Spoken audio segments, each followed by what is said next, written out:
नमस्कार मित्रों, स्वागत है आपका आज के इस वीडियो में। और आज की इस वीडियो में हम बात करने वाले हैं कि सभी दुखों का कारण मन ही है। इस मन को पहचाने, इस मन को जाने, इस मन पर नियंत्रण करें, तभी आप सुखी रह सकते हैं, क्योंकि मन ही आपके समस्त दुखों का कारण है।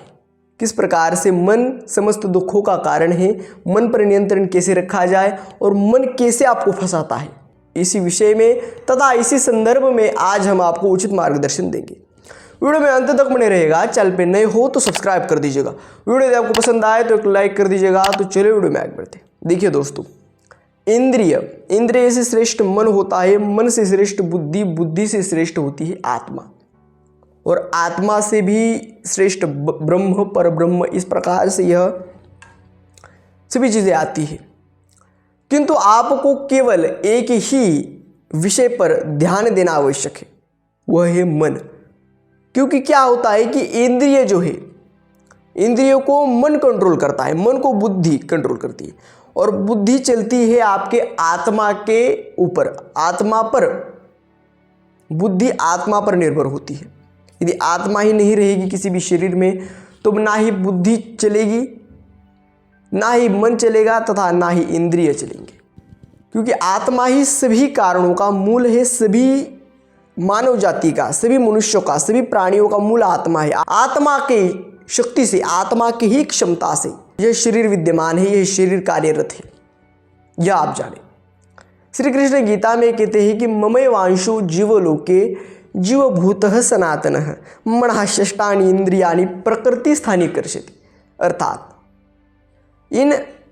इस प्रकृति में यह जीवात्मा मेरा ही एक अंश है। यह आत्मा, जीव की आत्मा यानी जीवात्मा मेरा ही एक अंश है, यानी परब्रह्म श्री कृष्ण का ही एक अंश है। और यही इन पंच इंद्रियों को तथा मन को आकर्षित करता है। कौन आकर्षित करता है? तो आत्मा आकर्षित करता है। यदि किसी भी शरीर में आत्मा नहीं रहेगी तो वह शरीर 2 दिन में सड़ जाएगा और उस शरीर से दुर्गंध आएगी। अब आपको किस विषय में जानना है? मन के विषय में जानना है। किंतु हम अभी आत्मा के संदर्भ में आपसे इसी कारण बात कर रहे हैं, क्योंकि आत्मा, जब आप आत्मा को जानेंगे तब बुद्धि पवित्र होगी। जब बुद्धि पवित्र होगी तो मन कंट्रोल में, और जब मन कंट्रोल में रहेगा तभी इंद्रिय कंट्रोल में रहेंगे। लेकिन सभी दुखों का कारण मन कैसे है, यह प्रथम हम जानते हैं। क्या होता है कि आपके जो इंद्रिय है वो इंद्रिय का कार्य कर रहे हैं, बुद्धि बुद्धि का कार्य, आत्मा आत्मा की। लेकिन मन जो है वो चंचल होता है, मन वायु के समान होता है। समुद्र में बाढ़ आ जाए, उस बाढ़ में अटके हुए उस नाव की तरह होते, कब वो नाव पलटी मार जाए, कब वो नाव किस दिशा में चली जाए, इसका किसी भी मनुष्य को ज्ञात नहीं। और क्या होता है कि इसी कारण मनुष्य फंसता है, इसी कारण मनुष्य कुछ भी गलत कार्य, क्योंकि मन उसके वश में नहीं है। मन सभी कार्य का मूल है। मन में अब आप शांत बैठे हो, लेकिन मन में ख्याल आते, अरे ये करेंगे, अब वो करेंगे, यह कार्य करेंगे, इस कार्य को हम अभी प्रावधान देंगे। तब क्या होता है कि मन में अलग अलग विचार उत्पन्न होते हैं, उसी विचारों के हिसाब से मन चलता है, और फिर बुद्धि को भी अपवित्र करता है, और फिर आत्मा पाप कर बैठती है। फिर आत्मा पाप पुण्य के जो जंजाल है उसमें फंसकर उस पर ब्रह्म को प्राप्त नहीं कर पाती, उस श्री कृष्ण को, उस राम को प्राप्त नहीं कर पाती। तो ये मन आपको फंसा रहा है। इस मन को रोकिए, इस मन को जानिए। ये जो मन है, अब आप शांत बैठे हो, लेकिन हर एक के मनुष्य के अंदर विकार होते हैं, काम, क्रोध, लोभ, मोह, मद, मत्सर, ईर्ष्या। यह माया के द्वारा उत्पन्न हुए हैं और इस पर माया प्रभाव दिखाती है। अब क्या होता है, यदि आप साधक भी हो, यदि आप अच्छा जीवन भी जी रहे हो, तो क्या होगा कि मन में अत्यंत, कभी कभी आप शांत बैठे हो, अचानक से कोई गलत कार्य करने का विचार उत्पन्न होता है। चलिए आज ये खा लेते, चलिए आज मांस भक्षण करते, चलिए आज मदिरा पीते, चलिए आज पर स्त्री के साथ संबंध बनाते हैं। इस प्रकार का मन आपके अंदर विचार उत्पन्न करता है, उसी विचार पर बुद्धि कार्यरत होती है। फिर आपकी इंद्रियां भी भ्रष्ट, मन भी भ्रष्ट, मन तो भ्रष्ट है ही, आपको भी भ्रष्ट करेगा, इंद्रियां भी गलत मार्ग में जाएंगी, बुद्धि भी अपवित्र होगी, और फिर मनुष्य अपनी स्थिति से गिर जाएगा। मन में जो भी क्रियाएं, जो भी गलत विचार उत्पन्न होंगे, उस विचारों को, उस गलत आचरणों को, जो भी मन में उत्पन्न होने वाले गलत विचार है, जो भी मन में उत्पन्न होने वाली गलत क्रियाएं हैं, उन पर जो भी नियंत्रण कर पाता है, वही सच्चा साधक, वही सच्चा योगी तथा वही सच्चा संत साधु महात्मा माना जाएगा, जिसके मन के अंदर अनेक विकार उत्पन्न हो रहे हैं, लेकिन उन विकारों को वो सह रहा है।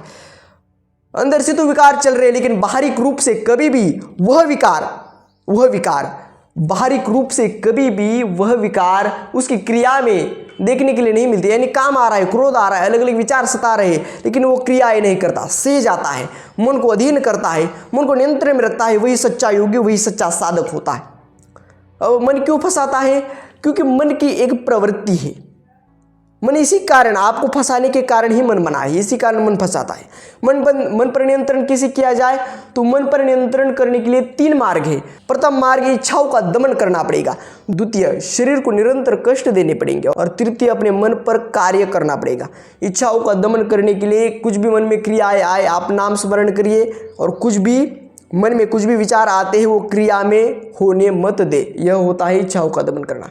द्वितीय, निरंतर शारीरिक कष्ट देना। यानी आप क्या करें? दंड बैठक मारिए, पद्मासन में बैठिए, आप थोड़ा सा आसन करिए, प्राणायाम करिए, आपके शरीर को निरंतर कष्ट उत्पन्न होगा। और उसी निरंतर कष्ट से आपका जो मन है वो स्थिर होगा, उस कष्ट के तरफ, उस पेन के तरफ आपका माइंड होगा, जो आपका मन होगा वो उस तरफ लग जाएगा। इसी कारण गलत भाव उत्पन्न नहीं होंगे।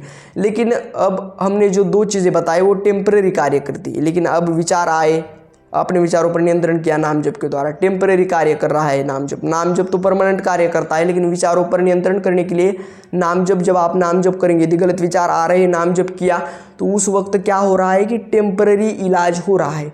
अपने दंड बीटेक मारी टेम्परेरी। लेकिन अब 2 ऐसे तृतीय चीज़ में है कि मन पर कार्य करता है नाम जप और ध्यान।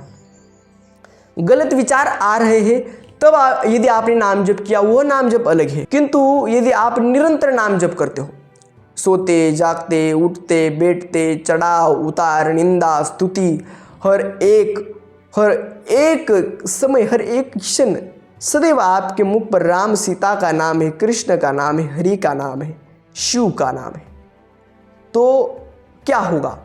एक मन में पवित्रता, एक लहर सी आपके मन में दौड़ेगी, पवित्रता की, सकारात्मकता की, एक पॉजिटिव वेव आपके मन में उत्पन्न होगी। और इसी कारण ये जो हम इलाज बता रहे हैं, ये परमानेंट चलेगा।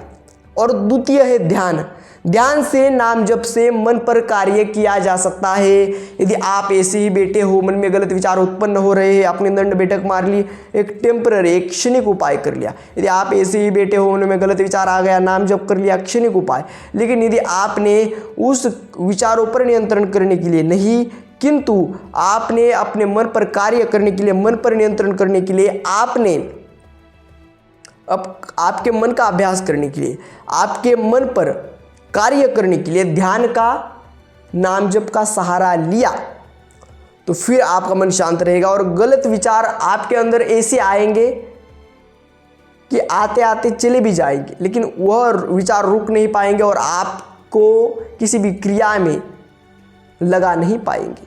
तो आपको क्या करना है? तो आपको प्रथम तो जब देखिए, प्रथम उपाय क्या है कि मन पर नियंत्रण रखने के लिए, जब भी मन में कोई विचार, गलत विचार उत्पन्न हो, शांत बैठिए प्रथम। द्वितीय, नाम जप कीजिए। तृतीय, दंड बैठक लगाइए।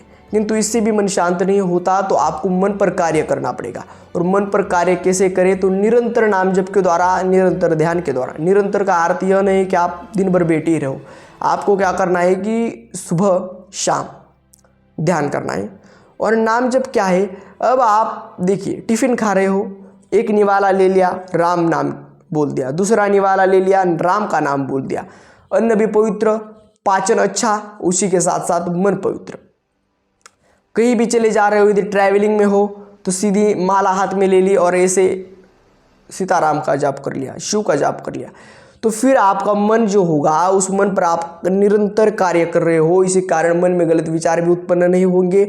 और जब मन में गलत विचार उत्पन्न नहीं होंगे तो वो विचार, वह आप पर हावी नहीं होंगे वह विचार, और फिर आपके अंदर कोई भी गलत कार्य आप करने की आपकी प्रवृत्ति नहीं होगी, गलत कार्य आप नहीं करेंगे। और जब गलत कार्य ही नहीं करेंगे तो आपको कष्ट क्यों होगा, दुख क्यों होगा? सभी दुखों का कारण आपका मन ही है। इस मन को जाने, इस मन को अपने नियंत्रण में करें इन सभी क्रियाओं के द्वारा, नाम जप के द्वारा, ध्यान के द्वारा। ये काफ़ी राम के बाण की तरह प्रलयकारी है आपके मन को शांत करने के लिए। मन को शांत करें ध्यान के द्वारा, नाम जप के द्वारा। थोड़ा सा अन्न में भी सुधार करें, अन्न से भी मन का होता है, जैसा खाओगे अन्न वैसा ही बनेगा मन। इसी कारण सौम्य सात्विक अच्छा आहार लीजिए, मांस मदिरा ये जैसे भी निगेटिव चीज़ें होती है इनसे दूर रहिए, और पॉजिटिव आप शाकाहार खा सकते हैं, आप फल खाइए, फ्रूट्स खाइए, दूध खाइए, अच्छे लोगों के दरमियान रहिए, ध्यान करिए, नाम जप करिए, अच्छे कार्य करिए।